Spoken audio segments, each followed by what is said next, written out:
지난 11일자 그 조간신문 1면에 이종환 회장이라는 분의 이야기가 실렸습니다. 사재 95%, 8천억이에요.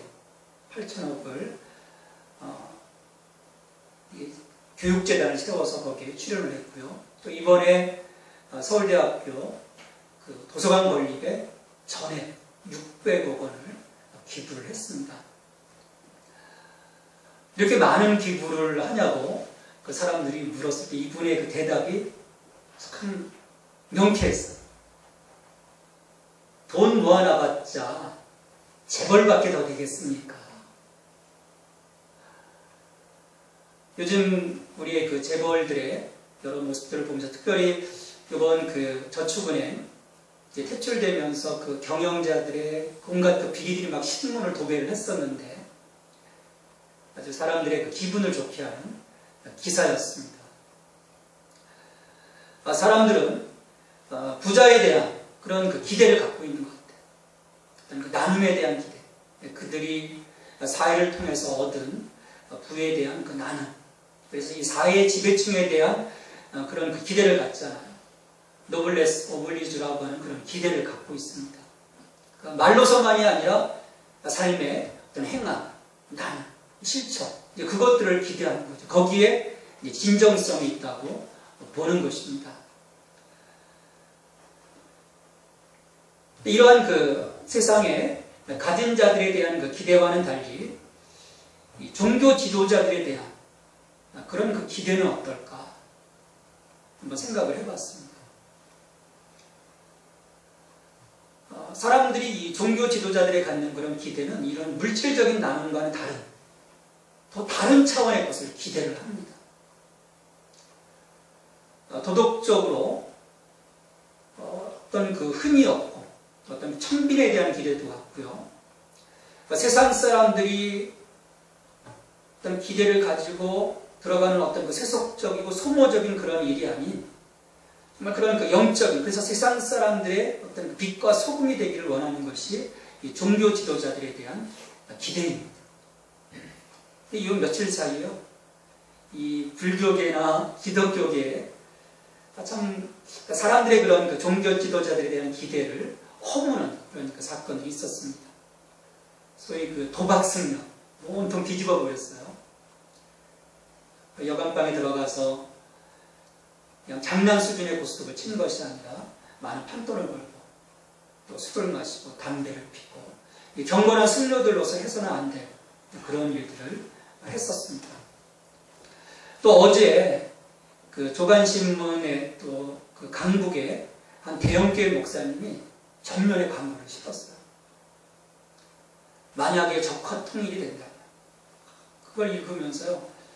그 밑에 그 교회 이름과 목사 이름을 크게 박아놓고 그런 그 광고에 글을 올렸는데 물론 이제 그분의 성향을 저는 좀 잘 압니다. 보수적이고 어떻게 보면 극보수적이죠. 근데 그렇게 절박한 심정이었을까? 지금 상황이 왜 이런 때 그런 글을 실었을까? 이 좌파 정권이 이번에 정권을 쥐게 되면 결국 이 나라는 적화통일이 될 것이고 많은 사람들이 학살될 것이고 이 나라는 망하게 될 것이라고 하는 그런 글이었어요.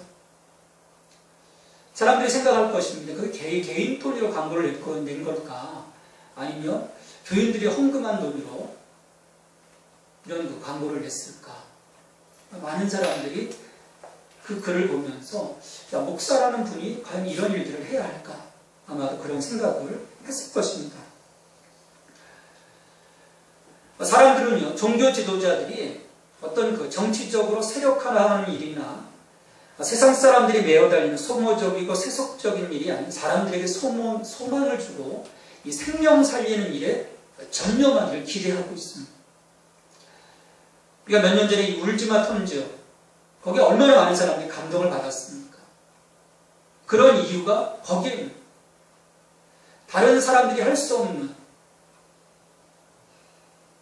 영적인 삶을 살아가는 사람들이 감당해야 할 어떤 희생의 삶을 우리들 가운데 요구하고 있는 것이죠. 그러니까 최소한 감동을 주지 못하더라도 어떤 기본을 우리가 할 수 있다면 얼마나 좋을까 한 주간 생각을 할 수 있었습니다.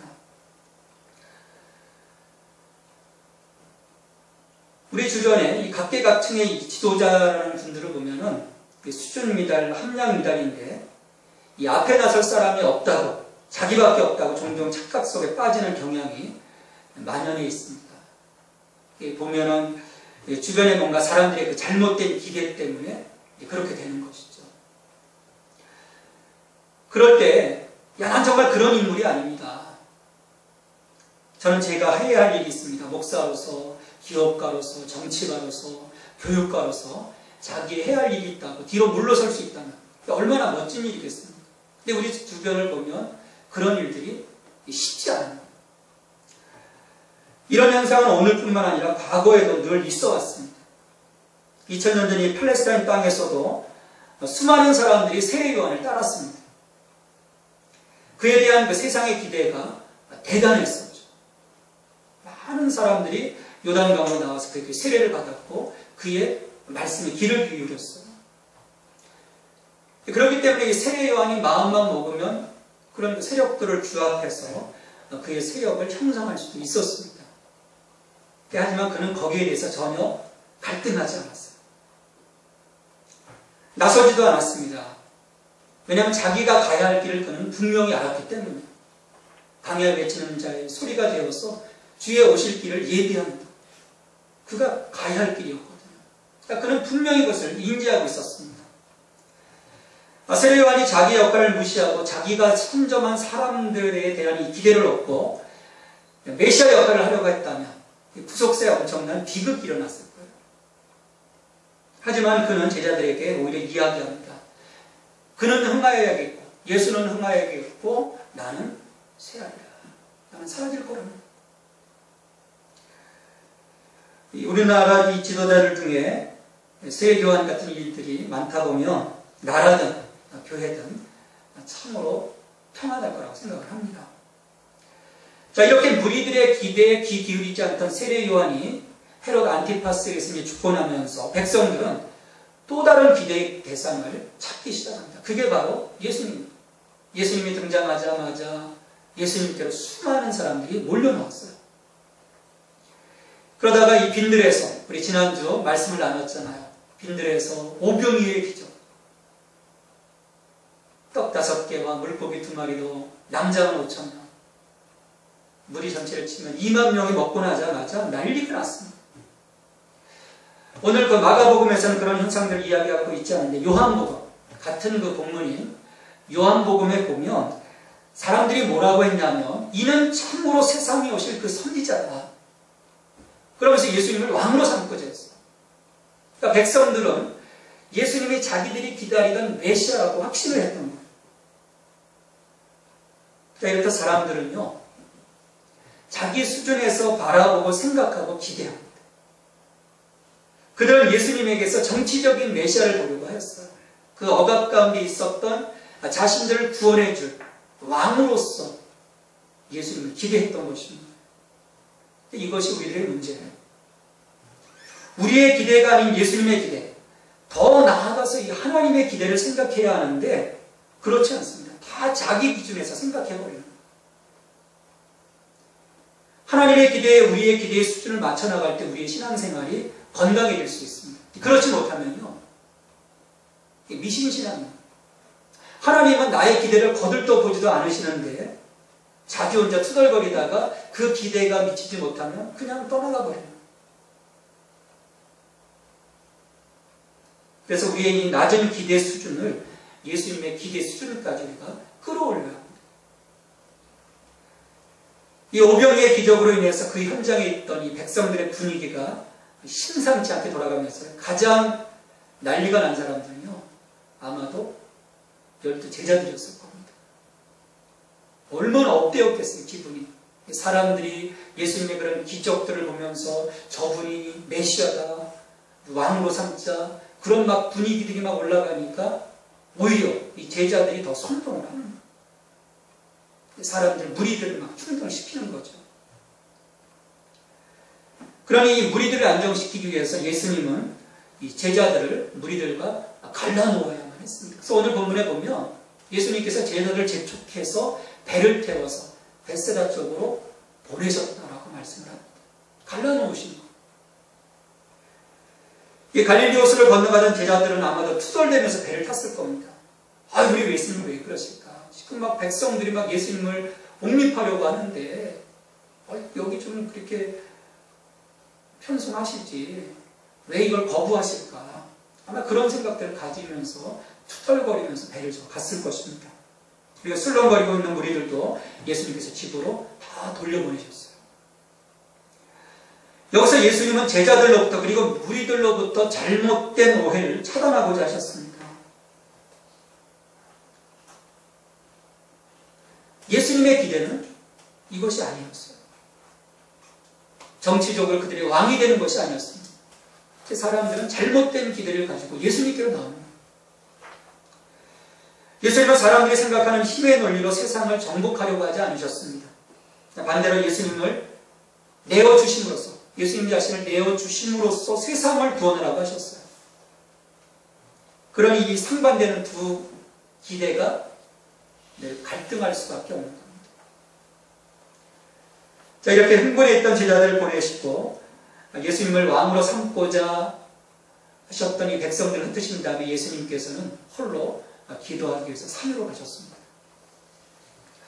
여기서 몇 가지 이유 때문에 기도하셨을 거예요. 첫째는 무리들에게 인기가 폭발적으로 확장되어가는 일을 놓고 기도하셨을 것입니다. 사람들이 기대하는 메시아가 아니라 하나님의 진심을, 이 땅의 백성들을 향하신 하나님의 진심을 어떻게 보여줄까 아마 고민하며 기도하셨을 거예요. 그리고 두 번째는 다가올 시련과 이러한 갈등들을 어떻게 극복해야 할지, 하나님께 나아가서 아버지의 음성을 듣고 그분의 능력에 힘입는 그런 시간을 가지셨던 것입니다. 우리가 이런 기도의 시간을 갖지 않고 우리의 사역을 한다면요, 그래서 우리의 힘만으로 우리 일을 하다 보면 우리는 하나님의 뜻 대신에 인간적인 욕심과 기대와 생각으로 일을 그르치게 될 것입니다. 그래서 우리가 이 사역과 삶의 바쁜 와중에서도요, 기도해요. 무시로 깨어서 기도하라고 하신 말씀이 여기 있는 것입니다. 요즘 많은 종교자들이 무너지는 것들을 보면서 참 마음이 안타깝습니다. 근데 무너지는 이유들을 대부분 살펴보면 이 사역에 바빠지면서 기도하지 못하십니다. 제가 섬겼던 분들도 보면 사역이 바빠지면서 기도하지 못할 때 그들의 사역이 무너지는 것을 볼 수 있었습니다. 늘 문제가 생기는 거예요. 왜냐하면 그 이전까지 기도할 때는 하나님의 기대에 맞추고자 그가 노력했었는데 기도하지 못함으로써 그 자신의 그 기대, 사람들의 기대에 길을 기울이다 보면 점점 교만에 빠지게 됩니다. 그 사탄의 고도의 전략입니다. 그로 인해서 교만이 싹트게 되고 결국 망하게 되는 것이죠. 예수님은 그런 것들을 일절이 다 차단하십니다. 그리고 제자들을 보내시고 기도하는 사이에 이제 밤이 깊었습니다. 우리 갈릴리 호수의 그 어떤 그 상황들을 보면요, 밤 3시경이라고 했는데 4시경이라고 했죠. 새벽 한 3시에서 6시 사이의 그런 시간입니다. 그때쯤 되면 이 갈릴리 호수에는 역풍이 붑니다. 동쪽으로 향해서 나가고 있는데 역풍이 불어옵니다. 그러니까 역풍이 부니까 얼마나 힘이 들겠습니까? 그 풍랑이 일고 노를 저는 데 있어서 아주 사력을 다해서 졌습니다. 근데 그렇게 사력을 다해서 졌어도 우리 요한복음에 보면 한 3-4마일 정도, 6km 정도 나간 그 바닷가에서 계속 그 바닷가 한가운데서 고생하고 있는 것이죠. 적어도 이전에 이 거라사로 향하던 이 배 안에서 풍랑이 일었을 때는요, 예수님이 그 안에 계셨었어요. 물론 예수님이 잠들어 계셨고 가서 예수님을 깨워야 했지만 예수님에 대한 기대가 있었습니다. 이분이 우리를 구원해 줄 거라는 그런 기대가 있었어요. 근데 지금의 상황은 예수님이 없는 상황, 전혀 예수님에 대한 어떤 기대를 가질 수 없는 그런 상황이었습니다. 예수님은 홀로 무태 기도하기에 남아 계셨고 제자들은 폭풍에 맞서서 스스로 헤쳐나가야 그런 상황들이었어요. 하지만 여기에서 제자들은요, 예수님에 대한 잘못된 생각들을 갖고 있었습니다. 예수님에 대한 구원의 기대를 전혀 이들은 갖고 있지 못했던 거예요. 만약 그들이 지금까지 경험했던 여러 기적들을 진지하게 생각하고 있었다면, 그리고 예수님에 대한 믿음이 온전한 믿음이었다면, 어떻게든 그들을 그곳에서 구원해 주실 예수님에 대한 확신을 그들이 가져야만 했습니다. 왜냐하면 지금 바다로 나가도록 등을 떠미신 분이 바로 예수님이세요. 그리고 예수님은 펼쳐질 이 모든 일들을 예상하고 제자들을 바다로 보내셨기 때문에, 그렇다면 거기에 대한 예수님의 대책도 있었을 거라는 거죠. 그러니까 이들이 정확하게 예수님을 인지하고 있었더라면 그 상황 속에서 그들은 예수님에 대한 구원의 기대를 갖고 있었을 것입니다. 근데 그런 구원의 기대를 갖고 있지 못함을 우리는 이 말씀의 후반부에서 발견할 수 있습니다. 자, 이렇게 예수님에 대한 전혀 구원에 대한 기대를 갖고 있지 못하던 제자들과 달리 예수님은요, 기도하시다가 지금 이 제자들이 바람과 싸우며 힘겹게 노젓는 것을 지켜보셨다라고는 말씀을 합니다. 그러니까 제자들의 어려운 상황을 외면하지 않으셨어요. 그리고 그들을 돕기 위해서 이 풍랑이 있는 바다를 걸어가셨습니다. 그러니까 우리는 그런 확신이 있어야 됩니다. 언제나 예수님께서 우리가 어려움 속에 힘들어하고 있을 때 우리를 보고 계시고 우리에게 다가오심을 우리는 확신할 수 있어야 합니다. 근데 이런 그 예수님에 대한 구원의 기대를 갖고 있지 못했던 제자들이기 때문에 지금 예수님이 풍랑을 뚫고 나가기 위해 애를 쓰고 있는 자신들에게로 걸어오시는 그 순간, 예수님을 빤히 바라보고 있으면서도 예수님을 믿지 못했어요. 전혀 기대하지 못했기 때문에 예수님의 오심을 예수님으로 인지하지 못한 거예요. 오히려 믿으려 하기보다는 두려워했습니다. 유령으로 착각을 했습니다. 오히려 소리를 질렀어요. 그러니까 제자들을 위로하려고 했던 예수님의 임재가 사실상 그들을 놀라게 합니다.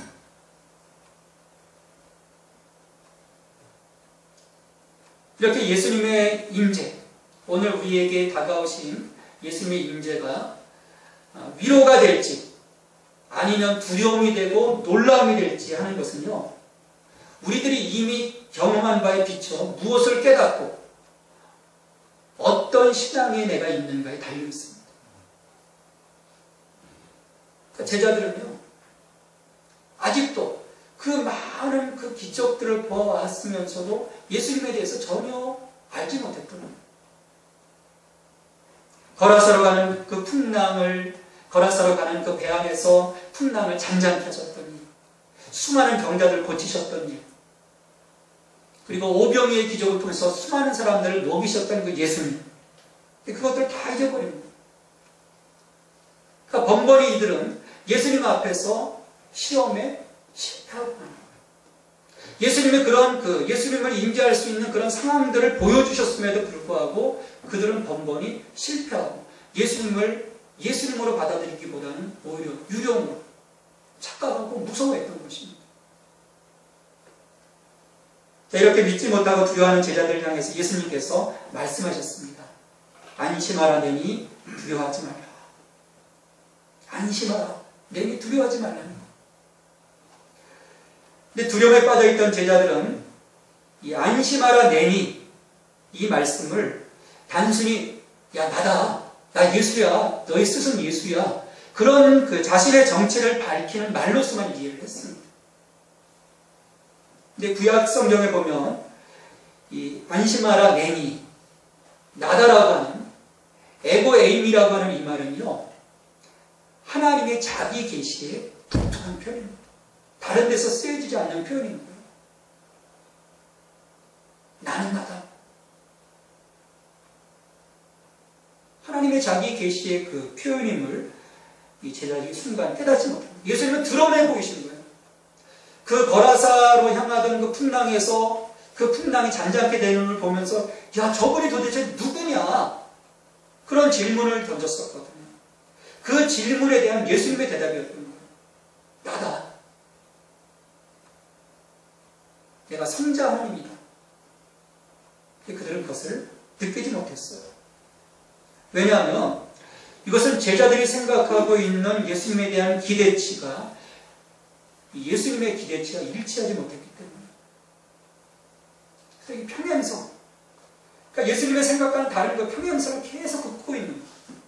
예수님은 그런 상황들 자꾸 보여주시는데, 그들의 그 믿음이 고백이 터지도록 보여주시는데, 오늘도 마찬가지입니다.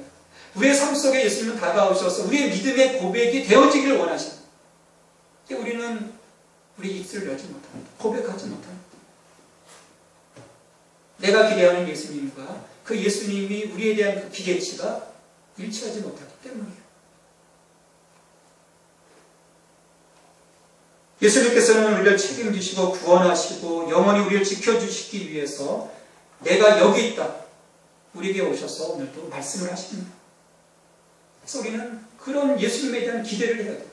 언제, 어디, 어느 때, 어떤 상황에서도 우리가 예수님에 대한 기대를 갖고 있을 때 우리에 다가오셔서 안심하라 내니 두려워하지 말라 말씀하시는 예수님에 대한 구원의 기대를 우리가 갖고 있어야 합니다. 그래야 우리의 삶에서 풍랑이 잠잠해질 수 있습니다. 그래야 우리의 삶에서 두려움이 사라지는 거예요. 안심하라 내니 두려워하지 말라 말씀하신 예수님께서 이 제자들이 타고 있던 배에 오르셨을 때 풍랑이 잠잠해집니다. 근데 제자들의 두려움은요, 그 풍랑이 잠잠해진 가운데도 가라앉지 않았습니다. 근데 이렇게 제자들이 이해하지 못하고 실패를 거듭하는 이유는 다른 게 있지 않습니다. 마음에 있는 거예요. 그들의 마음이 둔하여졌다라고 말씀을 합니다. 배에 올라 그들에게 가시니 바람이 그치는지라 제자들이 마음에 심히 놀라니 이는 그들이 그 떡되시던 일을 깨닫지 못하고 도리어 그 마음이 둔하여졌음이라. 여러분, 이것은 단순한 몰이해가 아닙니다. 이것은 제자들의 계속되는 불신앙이었어요. 예수님이 하나님의 아들이심을 믿기를 거절한 것입니다. 그것이 그들의 기대 수준이었습니다. 그들의 기대는요, 빵이었어요. 그들의 기대는 그 억압 가운데서 해방시켜 주실 정치적인 메시아였습니다. 그러니까 어쩌면 진짜 이분이 하나님의 아들이라면 야, 우리 같은 자들을 과연 제자로 삼으셨을까? 그런 생각을 했을런지도 몰라요. 그 정도로 이들의 그 자존감이 조금 낮아 있는 것을 볼 수 있습니다. 이렇게 예수님을 보고도 제자들이 그가 진정 누구인지 깨닫지 못한 채 배가 호숫가에 다다랐을 때 많은 무리들이 예수님을 보고 예수님께로 몰려왔습니다. 근데 여기서도 보면 물론 이 예수님에 대한 기대, 하나님의 아들 예수 그리스도에 대한 기대가 아니었어요. 단지 병자를 치유하는 능력자에 머물러 있는 것을 여기서도 볼 수 있습니다. 그러니까 사람들은 예수님의 그 삶에서 가치 있는 가르침을 받기 위해서 또는 고통에서 노인받기를 위한 기대를 가지고 예수님을 쫓았습니다. 하지만 우리가 우리의 영혼이 아니라 단지 우리의 몸만 낫기 위한 기대를 가지고 예수님께로 온다면 또 우리를 향한 이 세상의 삶을 위한 도움만을 구한다면 우리는 예수님의 온전한 메시지를 놓치고 말 것입니다. 저는 예수님은요, 여러 가지 오해를 받으면서 그의 길을 묵묵히 걸어가신 거예요. 그렇지만 사람들의 기대가 아닌 하나님의 기대, 이 본인이 짊어져야 할 십자가에 대한 기대를 가지고 끝까지 가셨습니다. 사람들이 다 떠나가더라도 그분은 그 길을 가신 거예요. 복음은 예수님이 우리의 문제를 여전히 보고 계시며 모든 것을 알고 있다는 것과 영원하신 아버지와 같이 예수님은 우리를 구원하실 분이라는 사실입니다. 그러기에 오늘 우리 안에서 구원의 역사를 이루시는 예수님의 임재는 위로가 되어야 합니다. 두려움이 아닌, 떨림이 아닌, 놀람이 아닌 위로가 되어야 해요.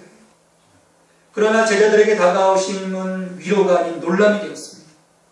제자들은 바다 위를 걸어오셔서 안심하라고 말씀하시는 예수님에게서 전능하신 하나님을 보고 그분 앞에 무릎을 꿇어야 했습니다. 그랬더라면 더 이상 두려움이 아닌 구원의 기쁨을 누렸을 거예요. 우리는요, 예수님을 기대하는 만큼 또 아는 만큼 행동하게 되어 있습니다. 그렇게 사람들이 기대하는 이 땅에서의 왕으로서의 예수님이 아니라 이 땅에 우리를 구원하기 위해 오신 하나님의 아들 예수 그리스도에 대한 기대를 우리가 회복해야 합니다. 내가 그래야 그분 앞에 온전하게 설 수 있는 거예요. 현재의 어려움 속에서 풍랑이 있는 어둠 속에서 우리는 어떻게 예수님을 볼 수 있겠습니까? 우리 너무나도 눈이 어둡고 그것을 바라보기엔 우리의 마음이 너무도 무디어져 있습니다. 성령께서 오늘 우리의 이 무디어진 마음을 만져주시도록 그래서 우리는 기도해야 합니다.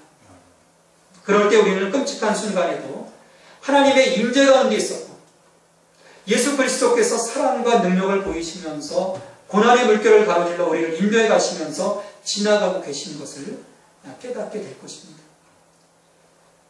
예수님에 대한 올바른 믿음은 그리스도의 제자인 우리로 하여금 어떤 어려운 풍파 속에서라도 모든 두려움을 없이라도 안심시켜 줄 것입니다. 오늘도 우리가 풍랑이는 바다를 헤치고 나갈 때 그 기대한 믿음의 눈으로 예수님을 바라보며 우리 주님께서 다가오셔서 우리에게 말씀해 주실 것입니다. 안심하라 내니 두려워하지 말라. 그렇게 말씀하시면서 우리의 삶에 들어오실 때 우리의 삶에 거친 풍랑은 잠잠하게 될 것입니다. 내 삶의 두려움은 사라지게 될 것입니다. 오직 주님의 평강만이 우리의 삶 가운데 충만하게 될 것입니다. 함께 기도하겠습니다. 하나님, 저희 믿음의 눈을 뜨게 하시고 우리를 구원하신 예수님을 온전히 기대하고 바라볼 수 있게 하옵소서. 우리 수준의 주님을 맞추려고 하는 어리석음을 버리게 하시고 길이요 진리요 생명 되시는 예수님에 대한 믿음을 갖고 매일매일의 삶에서 예수님을 만날 수 있도록 도와주시옵소서. 그로 인해 우리의 삶의 모든 풍랑이 잠잠하여지고 평안의 삶이 열려지게 하옵소서. 예수님의 이름으로 기도하옵나이다. 아멘.